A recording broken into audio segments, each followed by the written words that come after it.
nós vamos conversar sobre coisas muito sérias hoje. Eu queria que você tivesse com o seu coração muito aberto para receber essa palavra e que você tivesse muito disposto a tomar uma decisão em função dessa palavra. Todo ano, no início do ano, claro que outros momentos do ano, mas no início do ano sempre prego uma palavra sobre a pessoa do Espírito Santo. Meus irmãos, é muito sério o que tem acontecido no mundo afora. Nós temos duas realidades muito comuns em países onde avivamentos aconteceram. País onde o mover de Deus foi extraordinário. País onde o poder de Deus foi tão grande que as pessoas foram impulsionadas a irem como missionários pelo mundo inteiro, inclusive para vir para o Brasil. E essas pessoas, eles nunca imaginaram que aconteceria o que está acontecendo hoje. O que está acontecendo? Duas realidades. Primeira realidade, nós temos inúmeras igrejas na Europa, nos Estados Unidos, que foram celeiros de missionários, aonde a igreja literalmente faliu. Você tem lá um grupo de 20, 30 velhinhos na igreja, aquele templo grande, não tem nem dinheiro para fazer a manutenção mais, o telhado está com problema, os ninhos de pombo tomaram tudo no telhado, a infiltração estragou já uma parede, nem dinheiro para manutenção tem. E algumas dessas igrejas, inclusive, já foram vendidas. No ano de 2000, eu estava em Amsterdã com a Bianca, a gente estava fazendo um passeio e o guia nos mostrou um local que era um barzinho. Tinha sido uma igreja, agora era um barzinho, e você tinha no cardápio comida, bebida e droga. Você falava: olha, eu quero batata frita, eu quero cerveja e eu quero maconha. Então ele vinha e servia num local onde tinha sido uma igreja. Nos Estados Unidos são muitas, mas muitas igrejas que estão assim à míngua. É um grupo ali pequeno de velhinhos, às vezes não tem nem mais dinheiro praticamente para sustentar um pastor, então alguém que trabalha fora também faz um trabalho pastoral ali, não é tempo integral, e a igreja está ali, esperando uma hora o último morrer e apagar a luz. Essa é uma realidade. A outra realidade são igrejas lotadas, espalhadas pelo mundo, principalmente de jovens, que estão ali participando principalmente do louvor, cantando, levantando a mão, chorando, se emocionando, e a sensação que essas igrejas passam é muito legal. Porém, essa galera vive a vida igualzinho à vida do mundo. Eles vão para o culto, e no culto eles botam a mão para cima, eles choram, fecham os olhos, oram, tudo. Quando saem dali, a vida deles para a vida de alguém não crente, a vida de um ímpio, não tem diferença.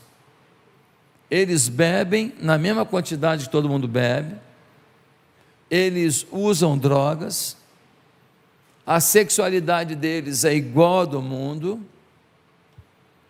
os padrões, os objetivos são objetivos materialistas, secularizados, do mesmo jeito que o ímpio vive. E quando você critica ele, ele fala que você é religioso. E agora virou mania chamar de religioso. Eu, por exemplo, sou considerado religioso desde que eu cheguei na Barra. Quando eu pregava contra o divórcio, eu nunca preguei contra o divorciado.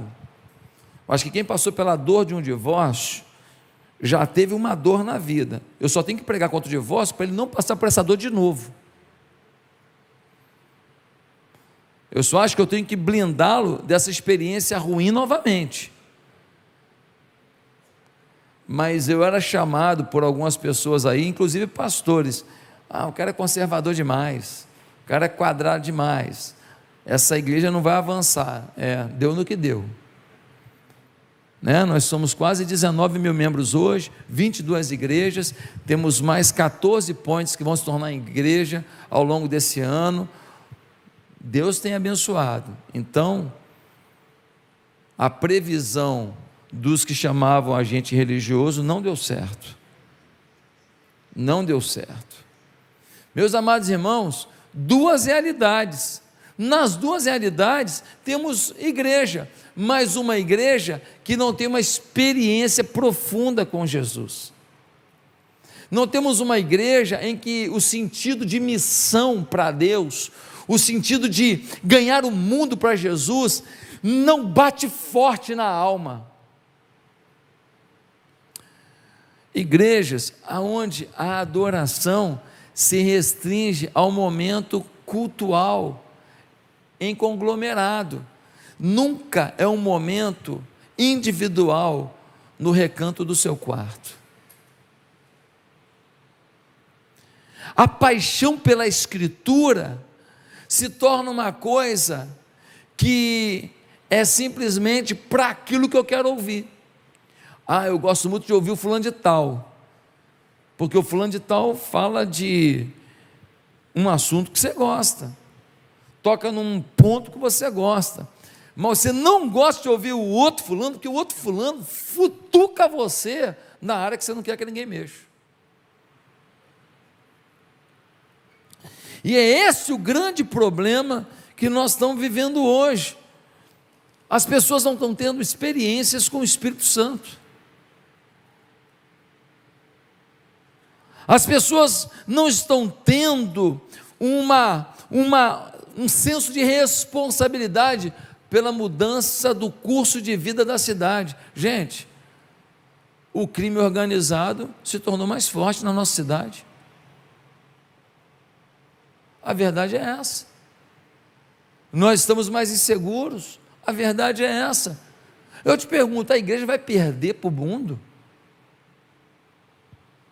Nós vamos perder para o mal? A força do diabo é maior do que a força do poder do Espírito Santo sobre a igreja dele? Pastor, mas o mundo jaz no maligno, está piorando. Pode piorar o mundo, mas não pode piorar a cidade que a gente vive. Porque a cidade que a gente vive, a gente está aqui. Nós estamos aqui.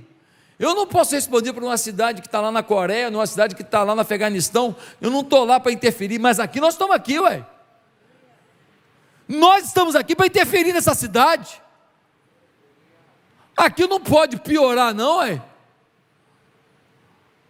Aqui não pode ter mais político corrupto como já tem, não.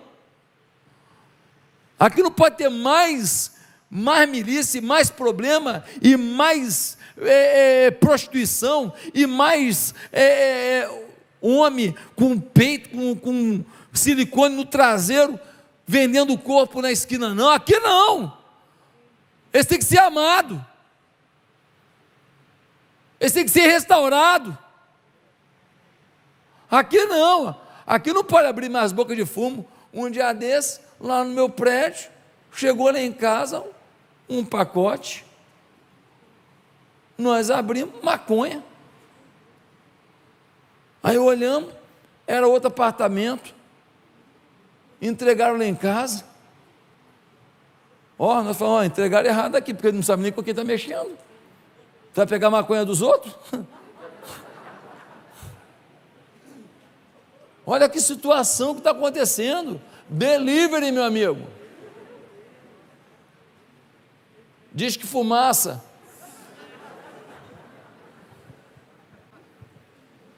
Falei, entregaram o negócio errado aqui. Que ponto que chegou? Não. Nós estamos aqui. Essa cidade não é do diabo.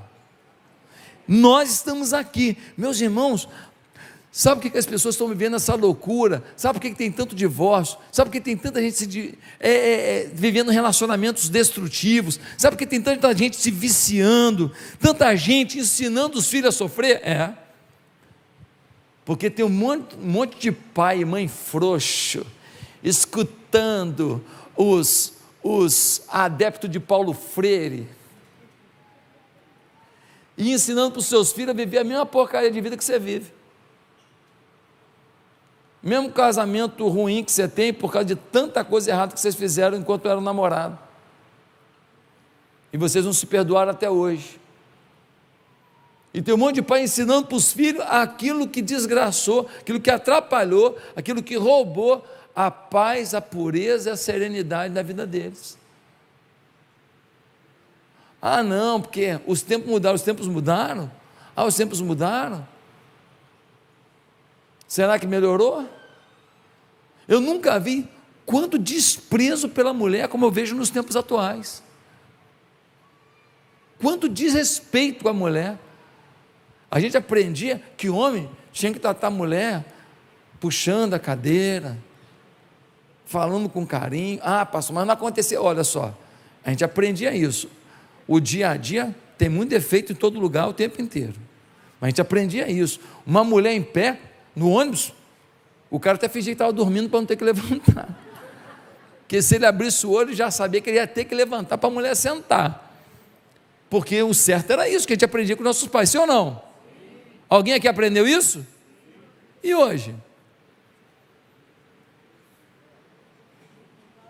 E hoje, melhorou?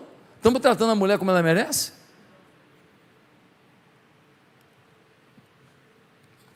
Será que melhorou? Infelizmente, estamos ensinando um caminho destrutivo para as relações, um caminho desrespeitoso para com as pessoas, um caminho em que se manter casado vai ficando mais difícil, porque é tanta cama, tanto motel, tanto pecado, que depois você se unir com uma pessoa e viver um casamento consolidado fica difícil. Meus amados irmãos, a igreja hoje precisa urgentemente de um derramado do Espírito Santo, de um avivamento, de uma redescoberta das nossas fontes, de uma redescoberta dos nossos valores, de uma redescoberta do poder de Deus na nossa vida. Nós estamos precisando aquecer o coração de novo, viver no mundo, ganhar dinheiro, meter bronca, trabalhar, vender mais, bater meta, beleza, mas cheio de Deus. E aonde a gente chegar, as pessoas notarem que chegou alguém cheio de Deus, apaixonado por Deus, alguém que falou 3 palavras, Deus entra nessa conversa. Passou 5 minutos, Jesus entra nesse papo. Meus amados irmãos, a igreja não pode se contentar com nada menos que o derramamento de um avivamento, para que os bandidos entreguem suas armas, para que os policiais corruptos, os que são corruptos, para que se arrependam, para que os políticos corruptos se arrependam, para que os empresários invistam ainda mais, que estarão tomados de fé, e com isso vão gerar mais emprego, e baixar as taxas de desemprego, e aumentar a circulação de capital e de mercadoria, para que haja prosperidade, e para que o menino, ele em breve, ele já tenha uma ideia, e ele com 17 anos já diga assim: vou ser um empreendedor.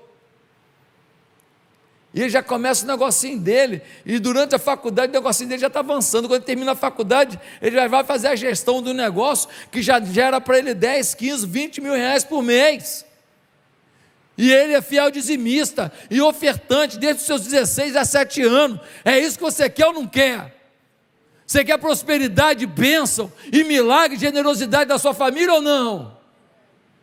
Nós temos que viver um reino de Deus, em que a gente é aguerrido no que a gente se propõe a fazer na vida, mas a gente mostra e revela Deus em tudo que a gente faz na vida.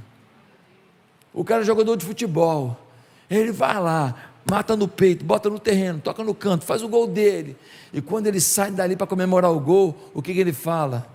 Deus é fiel. E a câmera vem e filma assim, ó, na boca: Deus é fiel.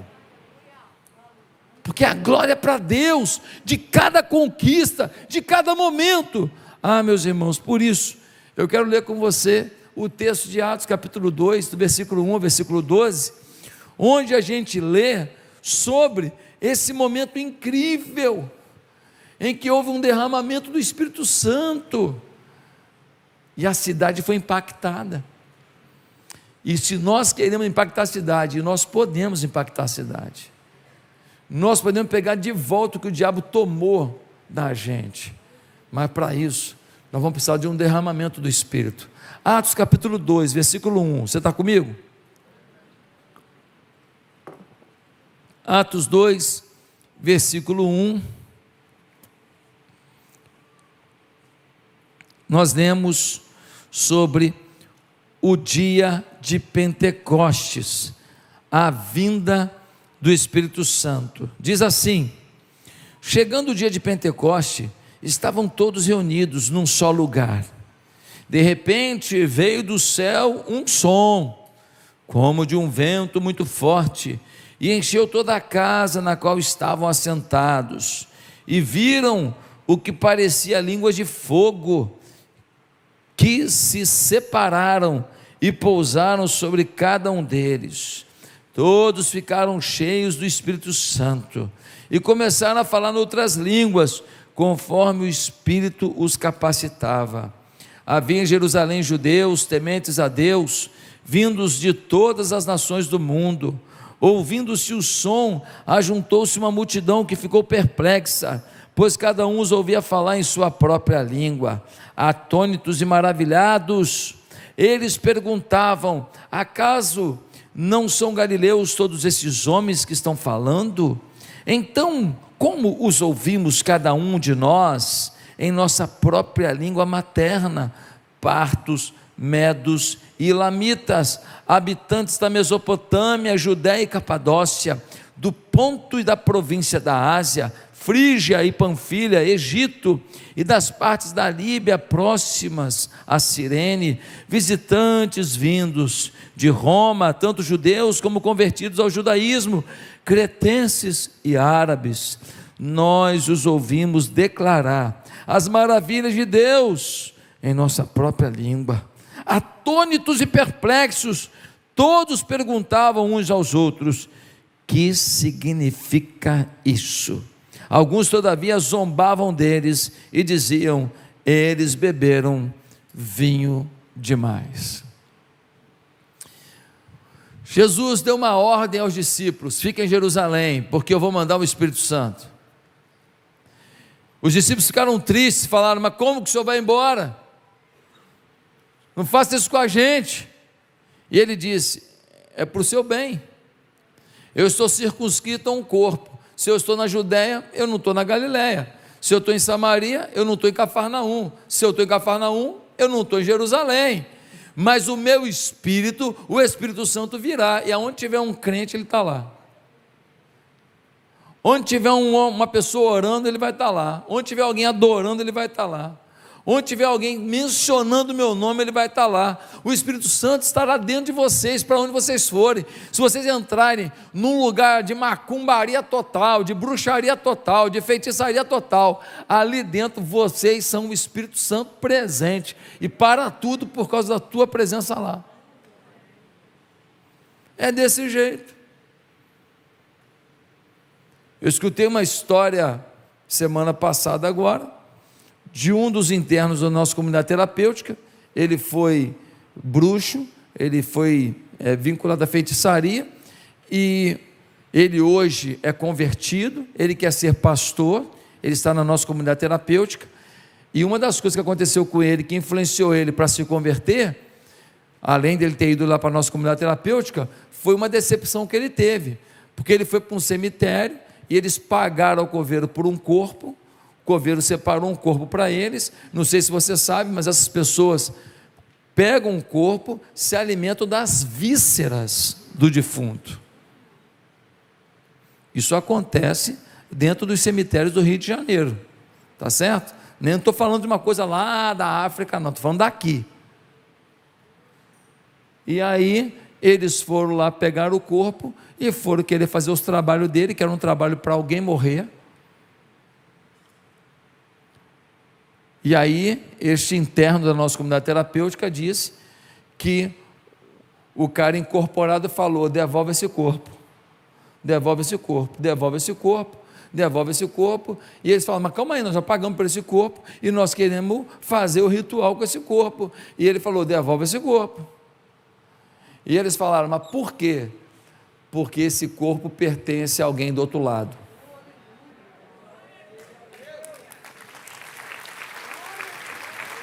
E ele falou assim: cara, até o corpo de quem foi um cristão está protegido das nossas bruxarias. Mas que poder que a gente tem então, que até um corpo morto está protegido da gente? E aquilo mexeu com ele. Depois ele foi parar na nossa comunidade terapêutica só para se libertar das drogas. Ele não foi lá para se converter. Aí chegou lá, Deus uniu os pontos. Ele pegou essas experiências que ele viveu com o que ele estava ouvindo do Evangelho, se converteu e ele falou: você é pastor. Não é maravilhoso isso? Olha o que o Evangelho faz. Olha o que o Evangelho pode fazer na vida de uma pessoa. Meus irmãos, quando o Espírito Santo chega, é uma detonação da influência das trevas. E eles estavam lá aguardando o Espírito Santo, e o Espírito Santo veio. Quando veio, aconteceu uma coisa interessante. Todo mundo teve uma sensação muito forte, e então os discípulos começaram a falar, e as pessoas de vários países do mundo, que falavam outros idiomas, entendiam a pregação do Evangelho na sua própria língua. Nós não sabemos se estavam falando direto em chinês, direto em japonês, direto em alemão, direto em italiano, direto em tailandês, direto em árabe, ou se falava na língua dos anjos e eles entendiam na sua própria língua. Fato é que as pessoas de várias partes do mundo entendiam a mensagem na sua própria língua. Eles ficaram assustados. O cara que veio lá do outro canto do mundo lá, veio para a festa de Pentecostes em Jerusalém, falava um dialeto lá, de repente ele escuta no dialeto dele sobre Cristo Jesus. Ele ficou doido, falou: o que é isso? E quando a gente olha para o verso 11, diz: os ouvimos declarar as maravilhas de Deus. Os ouvimos declarar as maravilhas de Deus. Eles ouviram de quem é Deus e do que Ele pode fazer na vida do homem. E quando a gente lê o versículo 41, diz que 3.000 pessoas se converteram e foram batizados naquele dia. A glória de Deus tomou a cidade. Imagina o batismo de 3.000 pessoas no meio da festa de Pentecostes. Uma loucura, sim ou não? Uma loucura. A cidade ficou impactada. Imagina se nós tivéssemos hoje, vamos dizer que a Barra da Tijuca, Recreio Barra da Tijuca, fosse o Rio de Janeiro inteiro. Agora imagina a gente com 3.000 pessoas no meio da praia da Barra, assim, sendo batizado, e galera dando glória a Deus e aleluia, e cantando hino de louvor, e um mover, gente ajoelhada na areia, clamando a Deus, louvando a Deus. Uma loucura, sim ou não? Incrível, chamaria a atenção de todo mundo. Foi o que aconteceu aqui, e é por isso que eu quero dizer para você, que nós podemos viver isso no Rio de Janeiro. Nós podemos viver uma experiência de um derramamento do céu, um derramamento espiritual, uma presença manifesta do Espírito Santo sobre esse lugar.